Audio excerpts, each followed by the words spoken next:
자, 제가 나눠드린 요 표 만들기라는 표에서는요, 용지 설정이라는 걸 먼저 제가 넣어두었어요. 물론 저희 과정에서는 기초 과정이기 때문에 용지를 설정하진 않지만 나중에 이제 문서를 작성하실 때는 제일 좀 우선적으로 되는 게 용지 설정입니다. 하다못해서 내가 어떤 문서, 뭐 공문서를 만들건 아니면 이런 만족도 조사지를 만들건 상관없어요. 내가 어느 정도 여백을 두고 만들지를 생각을 하셔야 되겠죠? 그게 용지 설정이라고 보시면 돼요. 기본적으로 한글은 여백이 어느 정도 설정이 돼서 나와 있어요. 그리고 이렇게 꺽쇠 표시가 있고 포서가 여기서 깜빡이고 있다라는 거는 기본적으로 여백이 왼쪽은 3cm, 위쪽은 한 지금 보면 여기 몇 정도 있죠? 0, 1, 2, 3.5 그쵸? 3.5cm 이렇게 떨어지게 설정이 미리 되어져 있는 건데요. 이 설정은 내가 원하는 대로 수정할 수가 있습니다. 한번 F7번 눌러보실래요? 자, F7번을 누르시면 편집 용지를 맞출 수 있는 칸이 나와요. 기본적으로 우리가 제일 많이 쓰는 게 A4 용지죠. 그래서 A4 용지로 종류가 맞춰져 있는데 만약에 내가 학교 선생님이라 시험지를 만들어요? 그러면 보통 이제 시험지가 보통 한 8절지 정도 되나? 4절지 정도? 4절지 너무 크죠? B4 용지 정도 될 거예요. 그러면 여기서 이제 그런 용지를 선택해서 출력을 하시면 되는 거예요. 어쨌든 용지 종류라는 거는 그래서 내가 문서를 어느 정도 사이즈로 만들 건지 설정하는 게 용지 종류라고 보시면 됩니다. 그리고 우리가 인쇄를 한다라고 했을 때 제가 일반적으로는 보통 이렇게 적어요. 그쵸? 이런 식으로 세로로 용지를 뽑게 되지만 가끔 보면은 뭐 주차 금지라고 찍거나 아니면은 뭐 동파 금지 뭐 그런 어떤 내용들을 붙일 때 뭐 금연 뭐 이런 식으로 붙일 때는 보통 이렇게 가로로 용지를 찍기도 하죠. 그 용지 방향이 여기 세로 가로예요. 그래서 일반적인 공문은 세로로 많이 쓰고요. 보통 무엇인가를 알리는 알림판의 역할을 할 때는 가로로 많이 쓰게 됩니다. 이해되시죠? 제본이라는 건 내가 책을 만들 때에 해당이 돼요. 근데 보통 공문서 가지고 책을 만들 일은 없기 때문에 여러분들이 많이 다루지는 않을 거라고 보여지고요. 용지 여백 부분을 좀 볼게요. 기본적으로가 밀리미터 단위로 되어 있습니다. 이거는 제가 설정한 게 아니라 기본적으로 설정된 여백인데요. 기본적으로 왼쪽에 30, 오른쪽에 30, 즉 3cm씩 여백이 떨어져 있어요. 근데 우리가 3cm라고 하면 꽤 넓어요. 그죠? 그럼 내가 복잡한 표를 만들거나 내용을 좀 많이 적을 때는 용지의 여백을 줄이면 되는 거예요. 그렇게 해서 용지를 설정할 수가 있더라. 일단 그런 정도만 좀 안내를 드려보려고 말씀드렸고요. 기왕에 용지에 대해 설명을 했으니까 여백을 한번 조금씩 맞춰볼게요. 제가 제일 좋아하는 여백은요. 위아래 왼쪽 오른쪽을 2cm씩 두는 여백을 좋아해요. 근데 이건 진짜 제 취향인 거고 원래는 회사들마다 문서대장이라는 게 있어요. 그래서 내가 어떤 문서를 만들 때 몇 cm씩 띄어라 이런 것들을 정리한 그런 대장이 있거든요. 그리고 회사마다 뭐 예를 들어 우리 회사의 서류는 맑은 고딕체로 쓴다. 뭐 이런 식의 어떤 정리가 되어져 있는 부분들이 있는 거고 그거는 회사마다 다른 거라 어떤 걸 또 많이 쓴다라고 하긴 어려워요. 그러니까 지금은 그냥 제가 좋아하는 사이즈로 설정할게요. 자, 위쪽부터 맞춰보죠. 위쪽을 20. 자, 위쪽의 여백은 위쪽 여백과 머릿말 여백이 더해져서 나옵니다. 이 머릿말이라는 건 몇 페이지 상단에 똑같은 글이 적히는 걸 머릿말이라고 하는데 지금 저는 머릿말을 만들지 않을 것이므로 0으로 설정해 주세요. 자, 왼쪽도 20, 오른쪽도 20. 20이 2cm예요.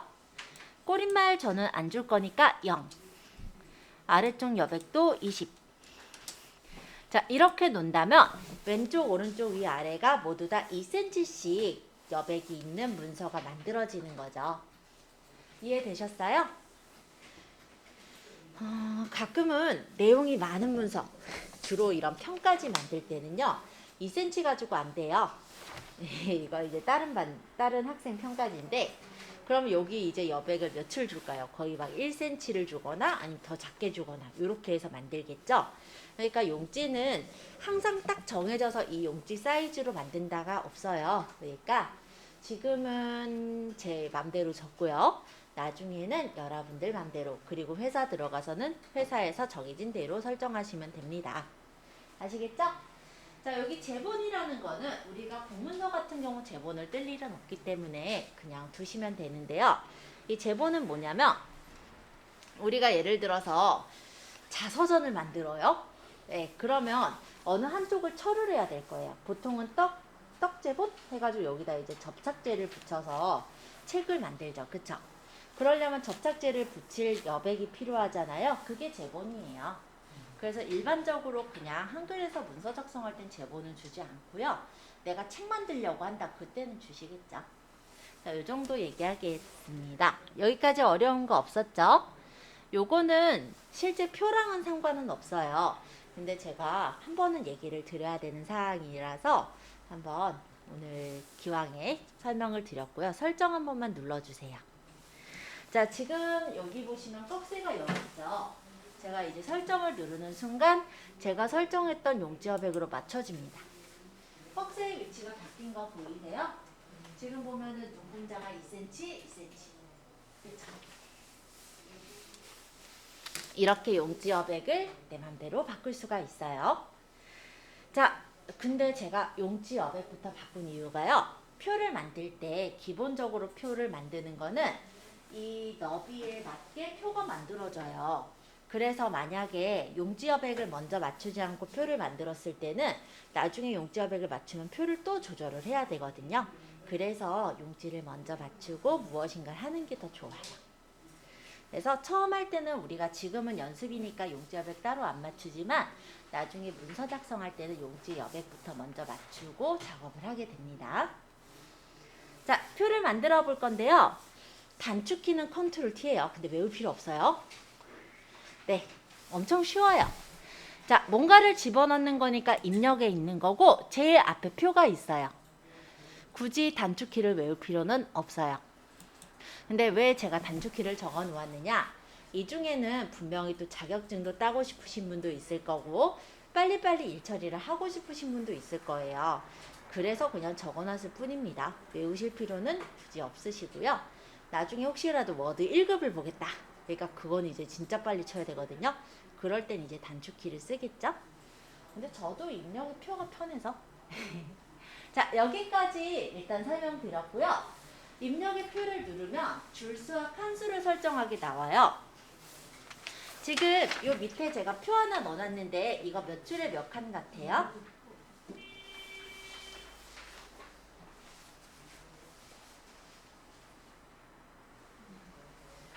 이거 몇 줄에 몇 칸이에요? 6줄. 6줄에 7개. 네, 7줄도 나오고. 자, 일단은 개수 세보죠. 하나, 한 줄, 그죠? 2줄, 3줄, 4줄, 5, 6줄. 네, 6줄 맞고요. 한 칸, 2칸, 3칸, 4칸, 5, 6, 7, 8칸으로 되어 있어요. 자, 그러면 6줄에 8칸을 한번 입력해 보겠습니다.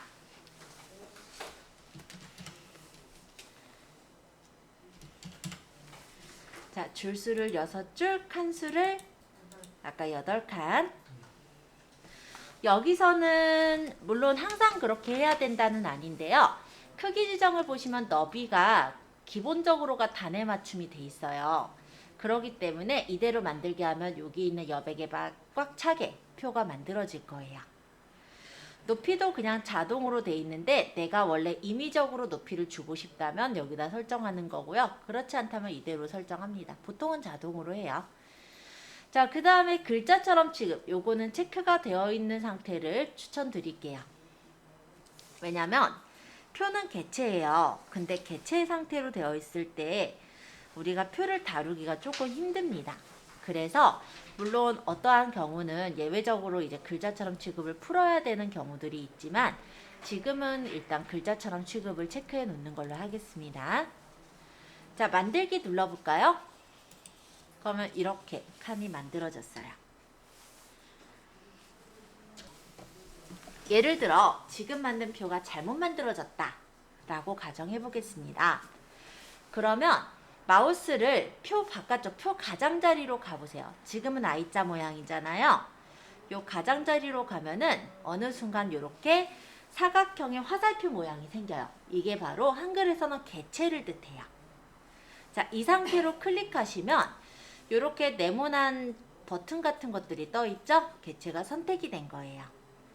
만약에 지울 거라면 딜리트. 자, 한번 지워도 보시고 지워보신 분은 다시 한번 입력의 표에서 6줄에 8칸짜리 표를 만들어 보세요. 적어놓은 이 부분인데요. 우리가 셀을 선택해서 이제 뭔가 색깔을 넣거나 뭔가 조절을 해야 될 수가 있죠. 셀을 선택할 때 F5번을 한번 누르면 셀 블록 이동 상태가 됩니다. 한번 볼까요? 자, 커서가 일단 표 안에 커서가 있도록 클릭 한 번만 해주세요. 지금 커서가 있는 셀에서 F5번 한 번만 눌러보겠습니다. 그러면 이렇게 색깔이 까맣게 블록 지정이 되는 걸 볼 수가 있어요. 자, 이때 방향키를 한번 눌러볼까요? 툭툭툭툭툭. 어때요? 자, 지금 블록이 지정이 돼 있는데 안쪽에 보시면 동그란 구슬 같은 게 보일 거고요. 이 구슬의 색깔이 회색으로 돼 있죠. 이럴 때 방향키를 누르면 이렇게 블록이 이동이 되는 거예요.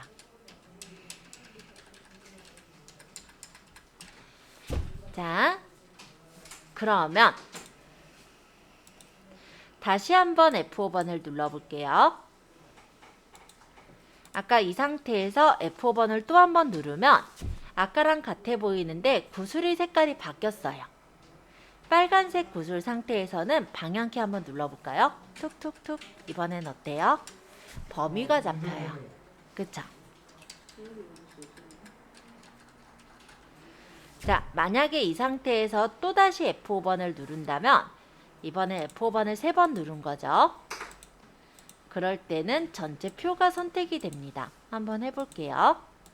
자, 이 상태에서 다시 F5번을 눌러보면 이렇게 한꺼번에 전체 표를 선택할 때는 F5번을 3번 누르면 되는 거예요. 그러면 내가 이렇게 블록 지정한 거를 해제하고 싶을 때는 물론 마우스로 딴 데 누르셔도 되지만 ESC를 한번 눌러볼까요? ESC 키는 블록을 해제하는 역할을 해요. 자, 한번 연습해 보세요.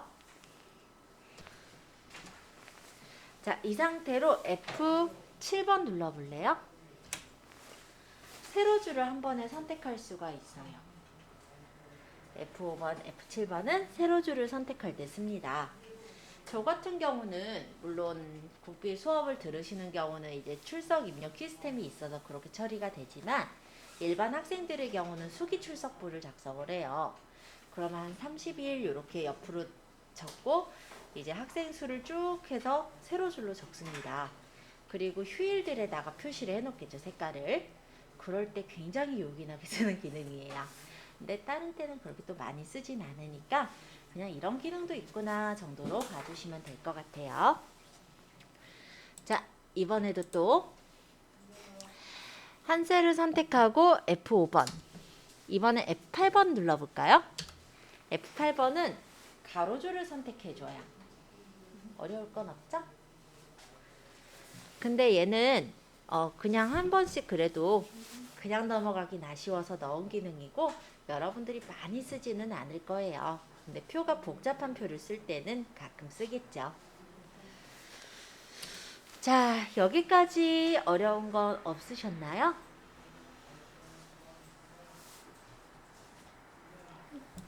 그러면 이번에는요. 한 셀을 일단 선택할게요. F5번. 한 셀을 선택해 놓고 컨트롤 누르시면서 방향키를 한번 눌러볼 거예요. 컨트롤 누르면서 일단은 오른쪽 방향키를 눌러볼까요? 자, 어때요?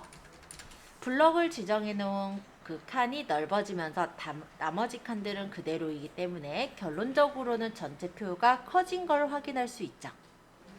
반대로 컨트롤 누르면서 왼쪽 방향 키는 점점 작아지겠네요. 자, 이런 식으로 컨트롤 방향 키는 셀 크기를 변경할 수가 있고요. 결론적으로 그 셀의 크기가 바뀌기 때문에 전체 표의 크기도 같이 변경이 됩니다.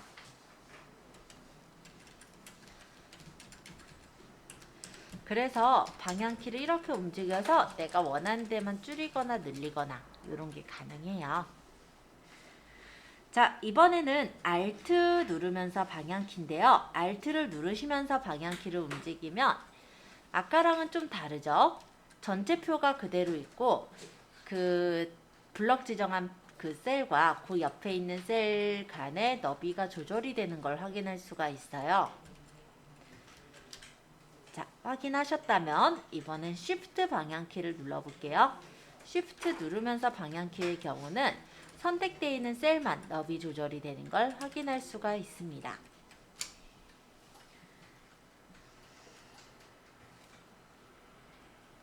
자, 컨트롤 방향키는 우리가 그 해당 칸을 넓히면서 전체도 같이 조절이 되게 된다. 그죠? Alt 방향키는 그 셀과 옆에 있는 셀 열 부분의 너비가 조절되는 거기 때문에 전체적으로 표는 움직이지 않지만 너비 조절이 되고요. Shift 방향키는 선택되어 있는 셀만 너비 조절이 된다라고 보시면 되겠습니다.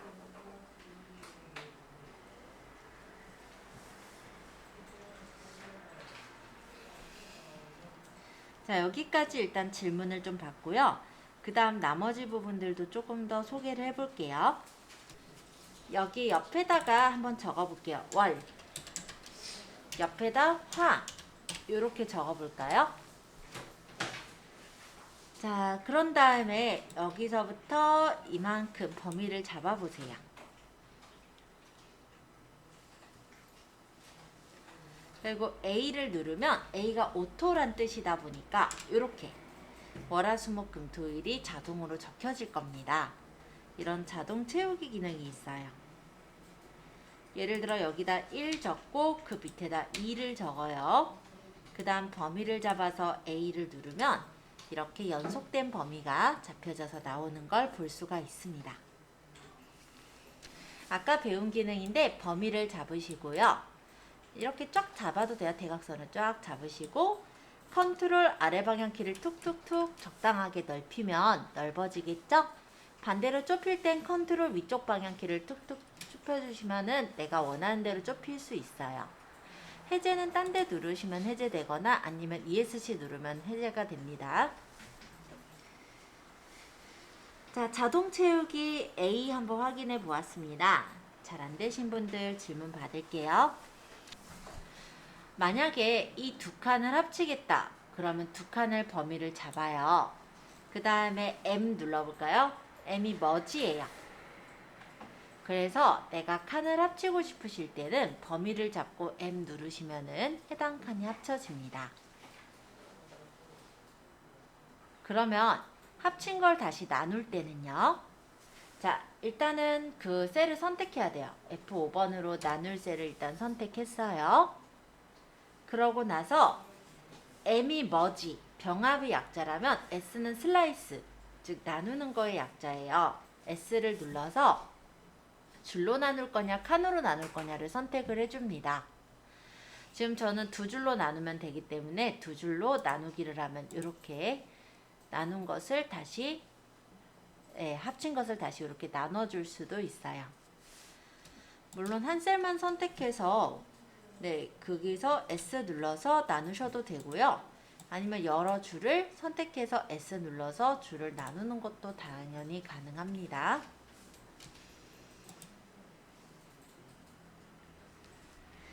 자, 합치기, 나누기 간단하게 한 번씩 확인해 보았고요. 근데 이 합치기나 나누기의 경우는 사실 표에도 있어요. 그래서 단축키를 외우시면 외우시는 거지만 내가 만약에 단축키가 너무 어렵다라고 하시면 표에서도 보시면은 요게 지금 나누기고요. 얘가 나누기고 얘가 합치기예요. 범위를 잡았을 때 표 정황탭 뜨죠. 표 안에 커서를 찍었을 때 표 정황탭 뜨죠. 여기 중앙 부분에 보시면 셀 편집이란 칸이 있고 얘가 나누기, 내가 만약 두 칸을 잡아놓고 보면 얘가 나타나는데 얘가 합치기. 그래서 단축키가 너무 어렵다 하시는 분은 안 외우셔도 돼요. 네, 외워야 되는 건 아니에요. 그렇지만 외워놓으면 좀 편하긴 하겠죠. 그래서 일단은 제가 이제 보면은 우리가 컴기초에만 머물러 있진 않게 되잖아요. 그래서 나중에 이제 실무적으로는 표를 또 많이 쓰시거든요. 그럴 때 활용하시라고 단축키를 좀 더 넣었어요. 자, 합치기 나누기 잘 안 되신 분, 자동 채우기 합치기 나누기 이 세 개 일단 제가 한 번씩 확인해 본 후에 줄칸 추가 제거, 그리고 표 너비 각계, 높이 각계 이런 부분들도 확인해 드릴게요. 이제 내가 예를 들어 어린이집에서 원아들 정리를 좀 하고 있었는데 데이터 한 개를 빼먹은 거야. 그러니까 한 사람이 빠졌어요. 아니면 뭐 한 사람이 전학을 왔을 수도 있죠. 그죠? 그러면 해당 줄에다가 커서를 놔요.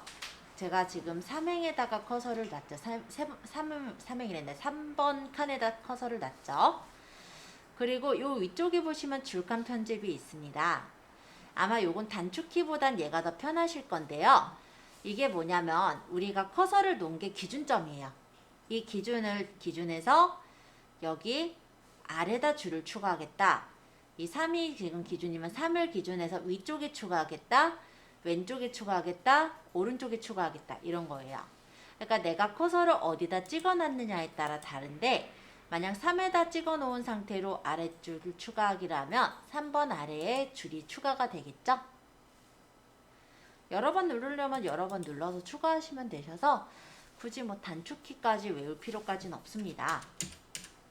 다만 나중에 좀 빨리 하실 분은 매번 마우스 잡기 힘들잖아요. 그럴 때 이제 Alt 인설트를 눌러서 설정하시는 거예요. 그러면은 내가 왼쪽으로 또는 아래쪽으로 줄칸을 뭐 3줄을 추가하겠다. 이런 식으로 추가를 할 수 있거든요. 근데 이거는 굳이 단축키를 여러 가지 외우려고 하시기보다 그냥 이 표에서 줄칸 편집을 기억하셔도 좋을 것 같아요. 이거는 제가 추가로 그냥 적어 놓은 거라고 생각하시면 됩니다. 그럼 예를 들어 이런 경우도 있겠죠? 이 3행을 빼야 되는 경우. 내가 이거를 잘못 적었어요. 얘를 빼야 돼요. 그러면 얘 줄을 빼려면 어떻게 하느냐? 이때는 여기 보시면 지우개 보이세요? 이 줄칸 편집 옆에 지우개. 얘가 줄 지우개고 얘가 칸 지우개예요. 그래서 줄 지우기를 누르면 이렇게 지워져요. 간혹 들어서 그런 경우가 있어요. 내가 표를 만들었는데 줄이 한 줄 모자라 또는 칸이 한 칸 모자라 이럴 때 다시 지우고 만드시는 게 아니라 줄칸 추가를 하시거나 삭제를 하시면 되는 거예요. 이해되시죠? 줄칸 추가 제거에서는 Alt 인설트, Alt 딜리트를 제가 적어두었는데 Alt 인설트는 줄칸 추가를 할 때 이렇게 대화창을 뜨게끔 해서 줄칸 추가를 하는 거예요. 얘랑 차이점이라고 한다면은 줄칸을 한꺼번에 여러 칸을 넣을 수 있다 정도의 차이가 있고요. 삭제할 때는 Alt 딜리트를 누르면 줄칸을 어떻게 지울 거냐 이렇게 선택할 수가 있다라고 보시면 됩니다. 물론 이게 다는 아니고요. 더 넣어본다면 범위를 잡아서 저는 컨트롤 E라는 키도 이용을 해요. 그러면 셀을 지울 거냐 이런 내용이 나오기도 합니다. 근데 이거는 뭐 이걸로 지워도 충분하기 때문에 너무 여러 개 알아놓을 필요는 없을 것 같고요. 자, 줄칸 제거까지 말씀을 드렸어요. 이번에는 표 너비 각계랑 표 높이를 같게 하는 걸 한번 해볼게요. 자, 지금 보면은 월요일이 좁고 화요일이 넓고 목요일이 예를 들어 좁다고 보죠. 근데 나는 만약에 이 칸을 동일하게 너비를 주고 싶어요. 너비는 Y뜨죠. 그래서 W를 누르면 너비가 똑같이 맞춰집니다. 또한 표의 높이가 어떤 칸은 높고 어떤 칸은 좁고 이럴 때들이 있죠. 이때도 마찬가지로 범위를 잡아서 높이는 H, 하이트예요. 그래서 H를 누르면 이렇게 높이가 똑같이 맞춰지기도 해요. 근데 이것도 혹시 단축키로 외우기가 힘드시다면 이 위쪽에 보시면 표를 범위를 잡고 표에서 얘가 지금 너비를 갖게, 얘가 지금 높이를 갖게 해요. 그래서 너비 높이 갖게 하는 거 혹시 단축키가 힘드시면 범위 잡아서 너비를 갖게 이렇게 누르셔도 되거든요. 그래서 그렇게 일단 기억해 두시면 될 것 같아요. 자, 색깔 넣기 그리고 셀 테두리 이 두 가지만 얼렁 설명을 더 드릴게요. 지금 시간이 조금 촉박하기 때문에 제가 설명만 얼렁 하겠습니다. 자, 간단한 퀴즈 하나만 낼게요. 선을 영어로 무엇이라고 하나요? 네, 라인은 L자죠. 그래서 L을 누르면은 이렇게 테두리가 나와요. 그럼 저는 이중선으로 바깥쪽에 테두리를 치겠다 하면 바깥쪽을 누르고 설정하면은 이렇게 선이 쳐집니다. 자, 범위를 잡고 L. 블럭 지정한 아래쪽에 이중선을 넣겠다면 이중선을 고르고 블럭 지정한 셀의 아래쪽을 찍고 설정하시면 돼요. 범위를 잡고 L. 블럭 지정한 오른쪽에 이중선을 넣고 싶다면 이중선을 고르고 오른쪽을 찍고 설정하시면 돼요. 간단하죠? 만약에 여기 선을 긋고 싶다면 F5번 누르고 L. 그래서 대각선을 선택하고 설정하면 돼요. 안 어려워요. 그래서 선은 라인이니까 L 누르시면 돼요. 이거는 아마 오히려 여기서 서식에서 고르는 것보다 편하실 거예요. 그래서 외우시는 걸 권장하겠습니다. 자, 색깔은 영어로 무엇이라고 하나요? 네, 맞아요. 그래서 범위를 잡고 C 눌러볼까요? C는 컬러예요. 셀 테두리 배경의 색깔을 면색을 노란색을 넣겠다 설정하면 이렇게 색깔을 넣을 수 있어요. 범위를 잡고 C. 색깔을 면색을 내가 넣고 싶은 색을 고르고 설정하면 색깔이 들어갑니다.